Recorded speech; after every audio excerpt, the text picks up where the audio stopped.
अभिवादन कर अपने भाषण की शुरुआत की। हमारे देश में बहुजन समाज पार्टी की राष्ट्रीय अध्यक्ष, देश के सबसे बड़े प्रदेश उत्तर प्रदेश की 4 बार मुख्यमंत्री रही, दलितों और पिछड़ों अकलियतों के साथ साथ सर्व समाज की नेता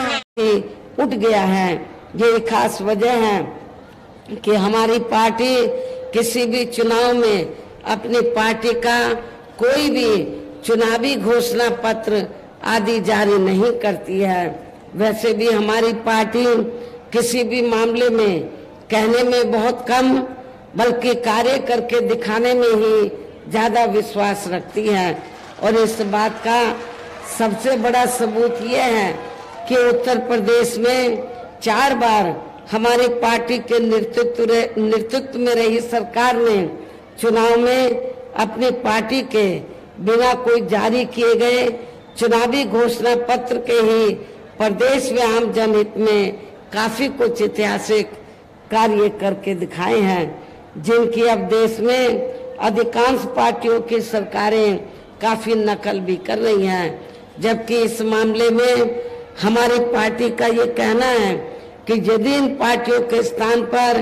केंद्र में हमें अपनी पार्टी की सरकार बनाने का मौका मिलता है तो तब फिर हमारी पार्टी की बनी सरकार केंद्र में यहाँ अब तक रही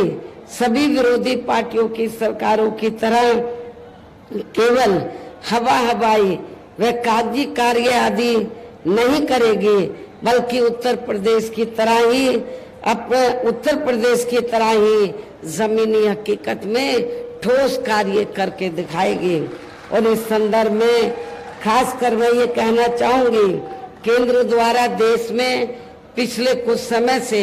अति गरीब परिवारों को अस्थायी तौर पर फ्री में जो थोड़ी सी खाद्य सामग्री दी जा रही है, राशन आदि दिया जा रहा है, तो उससे इनका यानी कि गरीब लोगों का स्थायी तौर पर भला होने वाला नहीं है। लेकिन आप लोगों को ये मालूम है, जब भी कोई चुनाव आता है, छोटा चुनाव आता है या बड़ा चुनाव आता है, तो तब फिर बीजेपी व आरएसएस के लोग गांव-गांव में जाते हैं, शहरों की बस्तियों में जाते हैं और गरीब लोगों को क्या कहते हैं कि बीजेपी ने, आरएसएस ने तो आपको फ्री में सस्ता राशन दिया है, तो इसका नमक आपको अदा करना है, इसलिए आप लोगों को बीजेपी को वोट देना है। लेकिन आप लोगों को मैं ये बताना चाहती हूँ, इसमें रत्ती भर भी सच्चाई नहीं है, क्योंकि जो भी राशन आपको फ्री में दिया जाता है, बीजेपी और आरएसएस अपनी जेब से नहीं दे रही है आप लोगों को, बल्कि जनता, पूरे देश की जनता जो टैक्स देती है, जो पैसा आपका है, उस टैक्स के जरिए सरकार के पास जो धन जाता है, उस धन से आप लोगों को फ्री में राशन दे रही है। ये कोई बीजेपी और आरएसएस की मेहरबानी नहीं है। इसलिए आप लोगों ने कोई उनका नमक नहीं खाया है, बल्कि अपना खुद का नमक खाया है। आप लोगों ने टैक्स के जरिए सरकार को पैसा अदा करके। वैसे भी इनकी ये जटिल समस्या देश में हर हाथ को काम देने से केवल दूर हो सकती है, जिसकी तरफ हमारी पार्टी की बनी सरकार विशेष ध्यान देगी। साथ ही देश में पिछले काफी वर्षों से आए दिन